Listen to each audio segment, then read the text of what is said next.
Imagine करो कि एक एंग्री कस्टमर और एक फ्रस्ट्रेटेड शेफ ने दुनिया का सबसे फेवरेट स्नैक बना दिया। या एक साइंटिस्ट की पॉकेट में जब एक चॉकलेट पिघल जाती है तो उससे माइक्रोवेव ओवन का इन्वेंशन हो गया। ये सब की सब चीज़ें एक तरह की एक्सीडेंट्स थी जो आज बिलियन डॉलर इंडस्ट्रीज बन चुकी है। आज की इस वीडियो में हम बात करेंगे कुछ ऐसे इन्वेंशंस के बारे में जो कि एक एक्सीडेंट या किसी गलती की वजह से इन्वेंट हो गई हो और आज उन प्रोडक्ट्स की बिलियन डॉलर इंडस्ट्रीज है और वो पूरी दुनिया में इतनी ज़्यादा फेमस है कि आप सोच भी नहीं सकते। लेकिन उससे पहले आप मेरे चैनल को सब्सक्राइब कर देना और बेल आइकन दबा देना।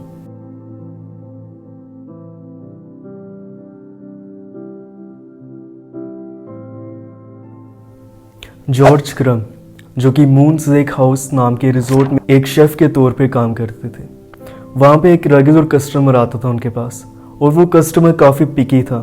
उनको मैक्सिमम चीज़ों में गलतियाँ दिखी जाती थी और जब वो वहाँ पे फ्रेंच फ्राइज मंगा रहा था तो उन्हें बार बार वापस शेफ़ को रिटर्न कर रहा था क्योंकि वो उसे फ्रेंच फ्राइज पसंद नहीं आ रही थी। और इसका रीज़न ये था कि वो चाहता था कि उसकी फ्राइज़ हो वो बिल्कुल पतली हो।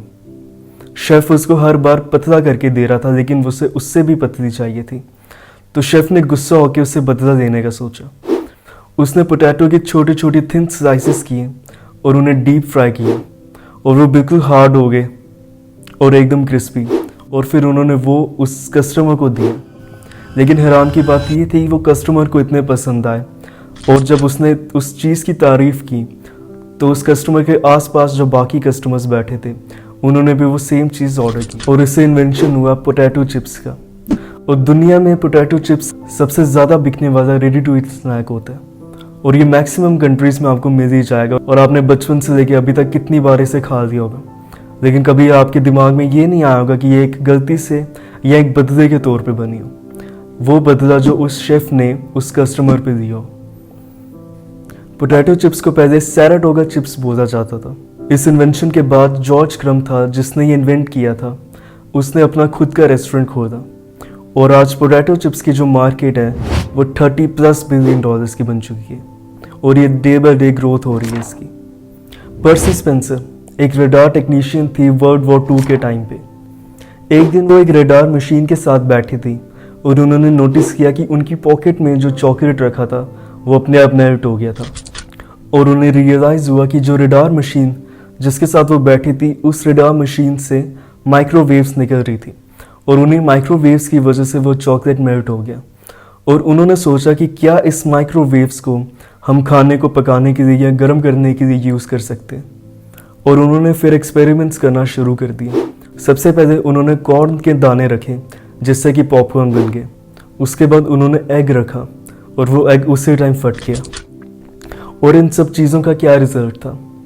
इन सब चीज़ों से पर्सी स्पेंसर को एक चीज़ तो समझ आ गई थी कि इस माइक्रोवेव से फूड कुक किया जा सकता है और गर्म किया जा सकता है।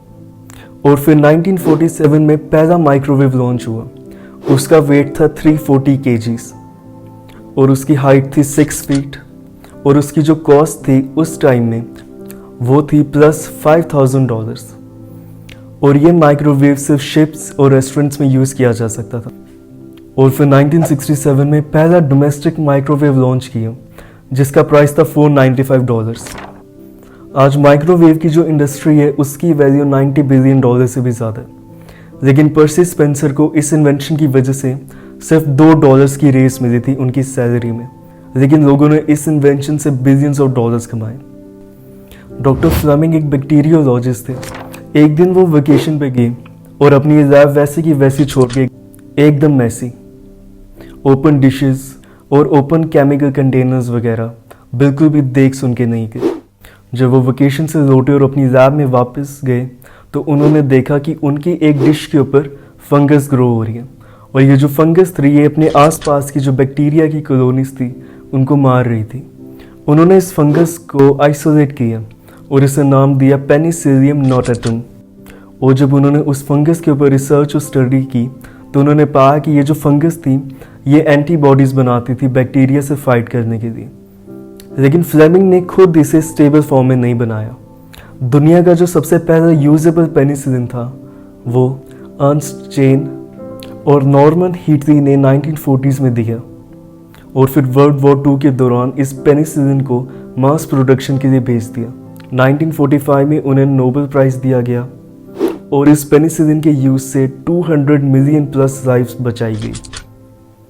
और आज पेनिसिलिन के 10,000 से भी ज़्यादा वेरिएंट्स एग्जिस्ट करते हैं।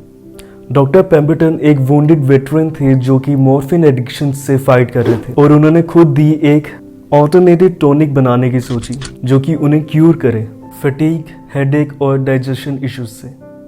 और फिर उन्होंने अपनी खुद की रेसिपी बनाई जिसमें थे कोका लीव्स जो कि कोकेन से कनेक्टेड है, कोला नट्स जिससे कैफीन आता है, शुगर और कुछ सीक्रेट नेचुरल फ्लेवर्स। जब इस सिरप को सोडा वाटर के साथ मिक्स करके कस्टमर्स को पिलाया तो वो कस्टमर्स को इतना अच्छा लगा और इस तरह कोका कोला का इन्वेंशन। और फिर एसा कैंडलर ने कोका कोला के राइट्स पेम्बरटन से परचेज कर दिए और फिर उन्होंने कोका कोला की मास प्रोडक्शन, बॉटलिंग और मार्केटिंग से इसे ग्लोबल आइकन बना दिया। और 1903 में कोकेन को रेसिपी में से हटा दिया गया था। आज हर दिन कोका कोला की 1.9 बिलियन बॉटल्स बिकती है और ये 200 प्लस कंट्रीज में अवेलेबल है। और ये एक सिंबल और आइकन है अमेरिकन कैपिटलिज्म और कूल का। आपको सबसे अच्छा इन्वेंशन इनमें से कौन सा लगा मुझे कमेंट्स में बताना। अगर आपको वीडियो अच्छी लगे तो उसे लाइक कर देना और चैनल को सब्सक्राइब कर देना। Thank you.